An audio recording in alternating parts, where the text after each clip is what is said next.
ফাতেমা দরওয়াজা খুললেন। হযরত আলী বললেন, নবীর কি কোনো ব্যবহৃত জামা ঘরে আছে? কেন গো স্বামী আমার? হযরত আলী বলেন, নবীর একজন আশিক 15 দিন সফর করে মদিনা আসছেন, নবীকে এক নজর তাকায় দেখবেন। তো মদিনায় এসে নবী পায় নাই, বুকে আগুন ধরছে, চোখে অনবরত পানিগুলা ঝরঝর করে গড়ায় পড়তেছে। তার কান্নার দৃশ্য দেখে আমি সামলাইতে পারি নাই, তাই দরওয়াজায় আসছি। আসেনি কি ঘরের নবীর কোন জুব্বা থাকলে ওইটা দাও, আশিককে দেই, ওর বুকের জ্বালা একটু মিটা। হযরত ফাতেমা বলে, ওগো স্বামী আমার দাঁড়ান, বাবার জামা আছে। একটা জুব্বা বের করে হযরত আলীর হাতে দিলেন। হযরত আলী জুব্বাটা নিয়ে দৌড় দিয়া নবীর আশিকের সামনে এসে দাঁড়ায় গেলেন। দাঁড়ায় আশিকের হাতে দিয়া বলে, এই নবীর আশিক, এই নাও, এটা নবীর ব্যবহৃত জুব্বা জামা। যেই মাত্র নবীর আশিকের হাতে জুব্বাটা দিছেন, নাকের কাছে লইয়া নবীর গায়ের ঘাম এর ঘ্রাণ লইয়া আগে পাগল যদ্দূর ছিলেন তার চাইতে 1000 গুণ পাগলামি বেড়ে গেছে। বুকের ভেতরে যেন দাও দাও করে আগুন জ্বলা শুরু হয়ে গেছি। ডাক দিয়া বলে, আলী রে, কি নিলাম? আগে তো নবীর ঘ্রাণের খবর শুনছিলাম, আর এখন নবীর গায়ের ঘ্রাণ নিয়ে ফেললাম। এবার ছটফট করে কাঁদে আর দুইটা হাত আল্লাহর কাছে তুলে ধরছে। আল্লাহকে ডাক দিয়ে বলে, আল্লাহ গো, এতদিন পড়ছি শুনছি, আজকে ঘ্রাণ নিয়ে ফেলছি। আল্লাহ, এখন যে কোনো উপায়ে তোমার দোস্তের সাথে আমার মোলাকাত চাই। এটা যদি দুনিয়ার জীবনে বেঁচে থাকার কারণে ওইটা নসিবে না হয়, তাহলে তোমার কাছে আমি মরণ চাই। আমাকে মরণ দিয়া হলেও তোমার দোস্তের সাথে আমার মোলাকাত করায় দাও। নবীকে ওসিলা বানায় দোয়া করতেছি, তোমার বন্ধুর ওসিলা করে তোমার কাছে দোয়া করি, আল্লাহ আমার মরণ দিয়া দাও, আর তোমার বন্ধুর সাথে মোলাকাত করায় দাও। এই যে নবীকে ওসিলা বানায় দোয়া করছেন, দোয়াটা করতে দেরি হয়েছে, আল্লাহর বান্দার লাশ হয়ে জমিনে পড়তে দেরি হয় নাই, মারা গেছে। মারা যাওয়ার পর হযরত আলী কিছুদিন পর স্বপ্ন দেখেন, জিজ্ঞাসা করে, এই নবীর আশিক, নবীর প্রেমে জীবন দিছিলা, নবীর সাথে কি তোমার মোলাকাত হয়েছে? তো নবীর আশিক বলে, আমার চক্ষু বন্ধ হতে দেরি, নবীর সাথে মোলাকাত হইতে দেরি হয় না।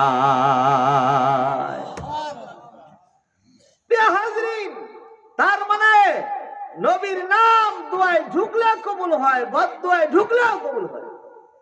তাহলে আজকের এই মজমা 1 নম্বর নসিহত হলো, আজ থেকে মওত পর্যন্ত যতগুলা দোয়া করবেন, অবশ্যই সব দোয়ার ভেতরে মুহাম্মদকে ওসিলা বানায় দোয়া করবেন, ইনশাআল্লাহ। বলেন ইনশাআল্লাহ, বলেন ইনশাআল্লাহ। কারা কারা তুলবেন? দুহাত তুলে আল্লাহকে দেখান, কারা কারা তুলবেন। প্রত্যেকটা দোয়ায় নবীকে ওসিলা বানাইবেন, ইনশাআল্লাহ। তাহলে আশা করা যায় প্রতিটা দোয়ায় কবুল হবে, প্রতিটা দোয়ায় কবুল হবে। কারণ নামাজে ঢুকলে দামি হয়, দোয়ায় ঢুকলে দামি হয় নবীর নাম। রবের চাওয়া আপনার নাম বেশি উচ্চারিত হোক।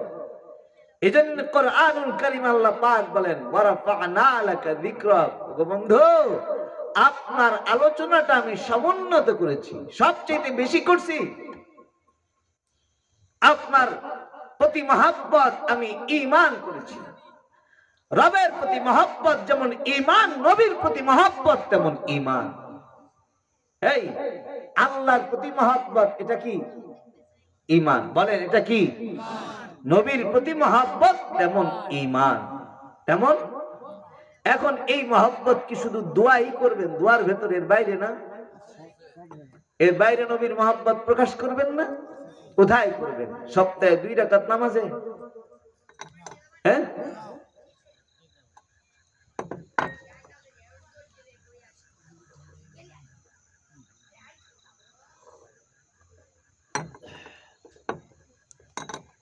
কত বাজে রে? অনেকক্ষণ হয়ে গেছে না?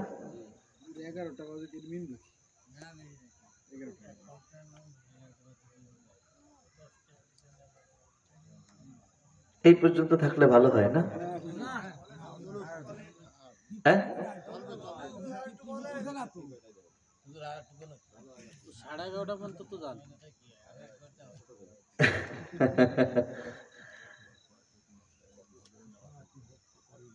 তাহলে কিন্তু ওঠা যাইত না, মুতে ধরলেও না। যদি আপনারা এই শর্তে আসেন তাহলে আমি আসি, তাহলে আপনারা আমারে ফালাই দিয়ে যাবেন না, তাহলে ওইটা না। আসেন, আর অল্প একটু বলি না, অল্প একটু।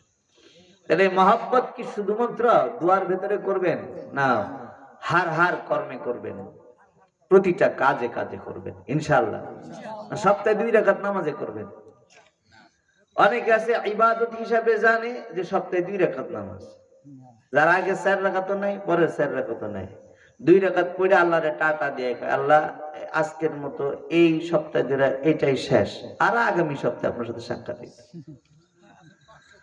আর যা দিলাম এটা নিলে নেন, না নিলে না নেন, আমার করার কিছু না, আমি খুব ব্যস্ত মানুষ।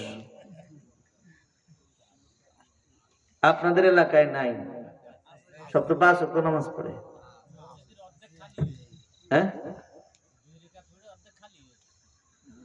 শুধু জুমা, আর বাকি ওয়াক্তের হালত কি? হায় হায় হায়, আমরাও ভাবি যে এই জান্নাত দিয়া জান্নাতের তালা, এই নামাজ দিয়া জান্নাতের তালা খুলে ফেলবো। সপ্তাহে 2 রাকাত দিয়া, সপ্তাহে 2 রাকাত নামাজ দিয়া আল্লাহ জান্নাতের তালা খুলবেন? অত সহজ? অত সহজ? আপনার হায়াতের কোন জায়গায় নবীর রং নাই, কোন জায়গায় নাই। এই উম্মতে মুসলিমার জীবনের এমন কোন কর্ম নাই যে কর্মটা ইবাদত নয়। আমরা ইবাদত হিসাবে চিনি শুধু নামাজ, এর বাইরে বাইরে মনে হয় কোনো ইবাদত নাই। আমাদের ধারণা যে ইবাদত বুঝি শুধু নামাজ, এর বাইরে কোনো ইবাদত নেই।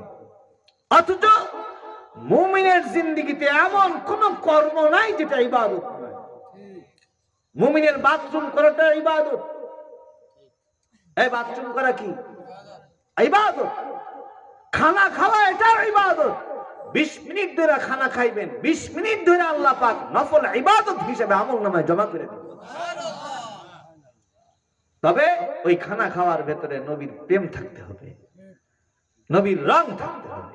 নবীর ইশকের মহব্বতের রং যদি খানা খাওয়ার ভেতরে পাওয়া যায়, 20 মিনিট খানা খাইলে ওই 20 মিনিট ধরে আল্লাহ পাক নফল ইবাদত হিসেবে আমলনামায় জমা করে দিবেন। মুমিনের ঘুম যাওয়া এটাও ইবাদত, মুমিনের ঘুমাইতে যাওয়া এটাও ইবাদত, বাথরুমে যাওয়াটা ইবাদত। বাথরুমে তো যাইবেন, যাওয়ার তো যাইতে গেলে তো আপনাকে ভিতরে একটা পাই দিতে হবে। একটা পা দিবেন না ভেতরে, আর 2 পা একসাথে দিয়ে লাফ দিয়ে যাবেন। বাথরুমে এই সূরা থেকেও যান, দরওয়াজায় দাঁড়ায় 2 পা দিয়ে একসাথে লাফ দিয়ে বাথরুমে যান। এটা কত মানুষের মাজা ভাঙা দেখা যেত। একটা পাই তো বাথরুমে দিবেন, দিবেন তো একটা, তো বাম পাটা আগে ঢুকায় দেন, একটু দরওয়াজায় সবরের সাথে দাঁড়ান, বাম পাটা আগে ঢুকায় দেন, একটু জুতা পরে নেন, মাথায় কিছু দিয়ে নেন।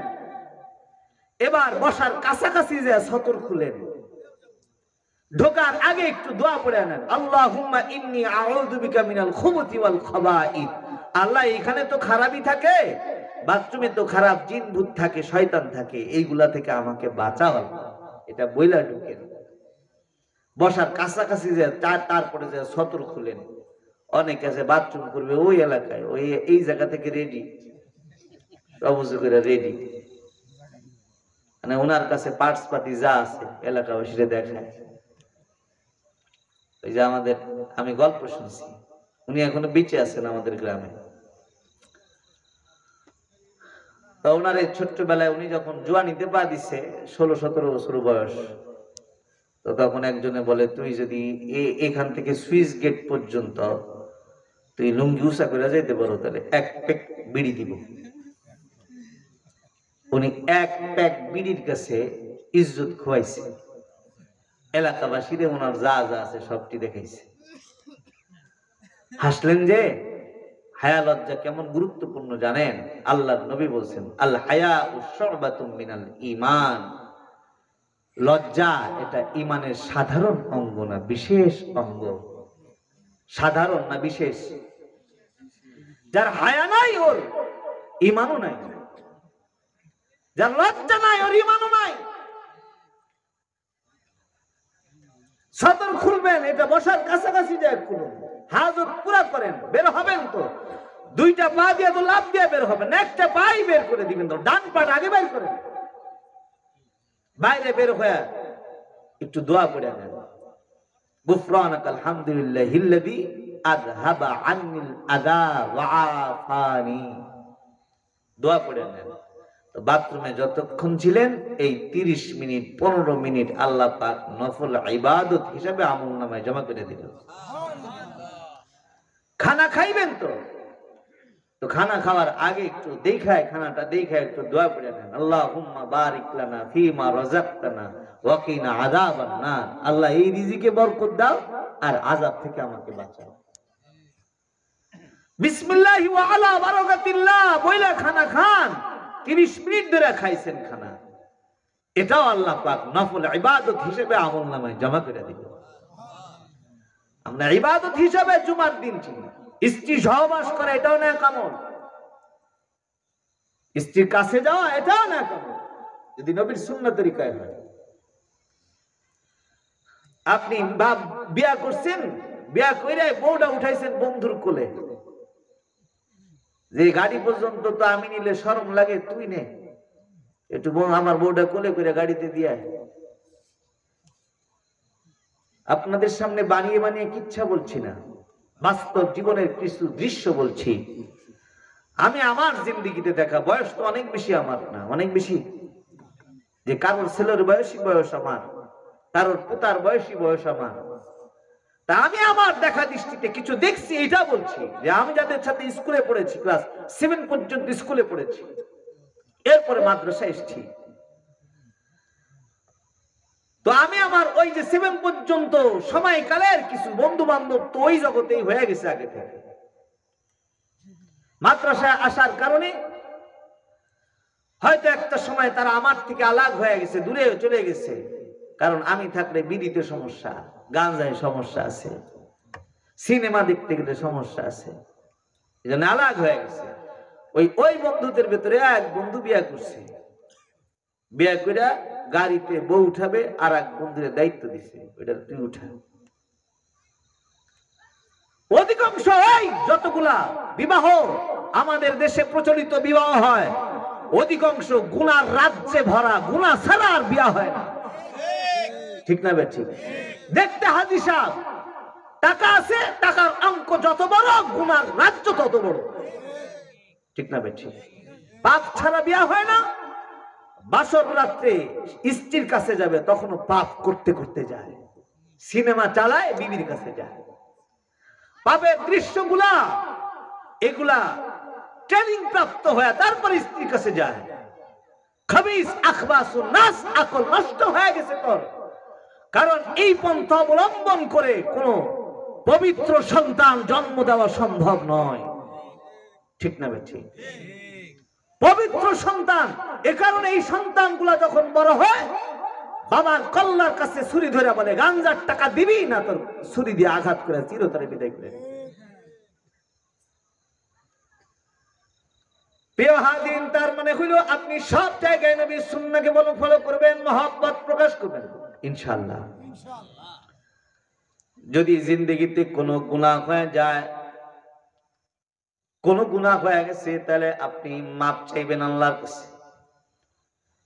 এতদিন আপনি সুন্নাত তরিকায় নিজের জিন্দেগি চালাইতে পারেন নাই, আজকে সিদ্ধান্ত নেবেন আমার বাথরুম যাওয়াটা নবীর তরিকায় হবে, আমার খানা খাওয়াটা নবীর তরিকায় হবে, আমার মসজিদে গমন নবীর তরিকায় হবে, আমার ঘুমাইতে যাওয়া নবীর তরিকায় হবে, আমার জিন্দেগির প্রতিটা কর্ম আমার গোসল নবীর তরিকায় হবে।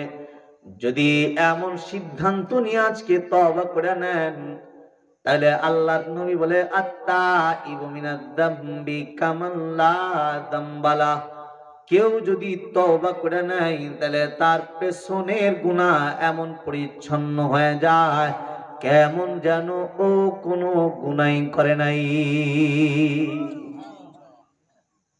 যদি তওবাটা তওবার মতো হয় তাহলে মরণ আগেও নসিব হয়ে গেলে সে পাক হয়ে যায়, পবিত্র হয়ে যায়।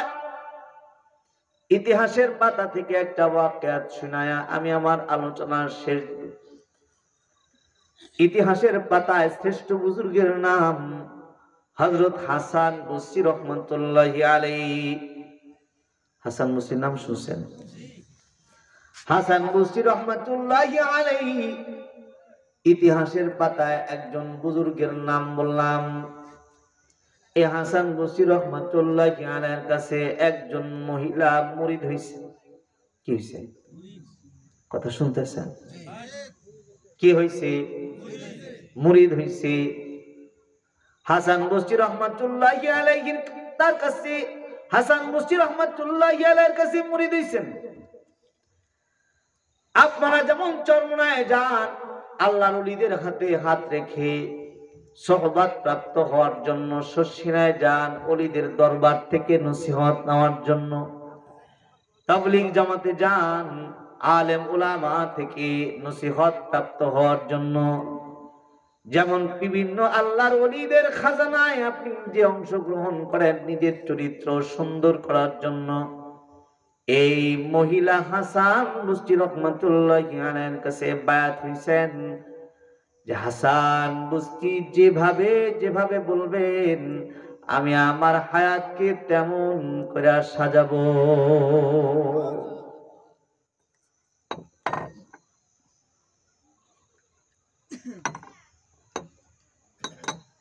কিন্তু দুঃখের বিষয় হলো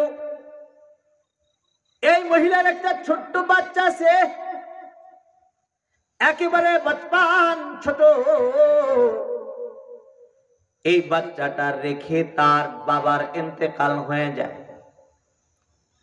বাবা ছিল বড় ধনী ব্যবসায়ী মানুষ, ধনাঢ্য মানুষ, অনেক ধনওয়ালা মানুষ, টাকা পয়সার অভাব নাই, সব আছে, কিন্তু তিনি নাই, মারা গেছে। মহিলা চিন্তা করতেছি যে এখন যদি আমি আমার ভিন্ন স্বামী গ্রহণ করি তাহলে হয়তো আমার সুখ মিলবে, কিন্তু আমার সন্তানের কদরদারি হবে না, কারণ আর একজনের ঘরে গিয়ে আগের ঘরের সন্তানের কদরদারি ইচ্ছা মতো করা যায় না। ভাবতেছেন মাত্র কয়েকদিনেরই তো জীবন, জীবনটা না হয় ইবাদতে ইবাদতে কাটায় দিব, দ্বিতীয় কোন স্বামী গ্রহণ করব না, আমি আমার সন্তানের মুখের দিকে তাকায় হায়াত পার করে দিব। এই চিন্তা করে মহিলার দিন কাটাইতেছে। বাচ্চাটা আস্তে আস্তে বড় হইতেছে। যখন বাচ্চাটা জোয়ানিতে পা দিয়েছে, যুবক হয়ে গেছে, বাবার টাকার অভাব নাই, টাকা আছে, বন্ধু বান্ধবেরও অভাব হয় না, বন্ধু বান্ধব অনেক হয়ে গেছে। অল্প দিনের ভেতরে দুষ্ট বন্ধুর খপ্পরে পড়া সকল পাপের রাজ্যে তার নাম উঠে গেছে। এমন কোন পাপ নাই যে এ যুবকে করে না। পাপ করতে করতে পাপের রাজ্যে অংশগ্রহণে তার হায়াত কাটতেছে। একদিন এ মহিলা তার কলিজার ধন সন্তানকে ডাক দিয়ে বলে, বেটা চল না, তোকে একটু সাথে করে আমার পীরের কাছে নিয়ে যায়। হাসান বসরি রহমাতুল্লাহি আলাইহির কাছে নিয়ে যায়। মাতাকে সাথে লয়া হাসান বুস্তি রহমাতুল্লাহ আলাইহির কাছে গেছেন।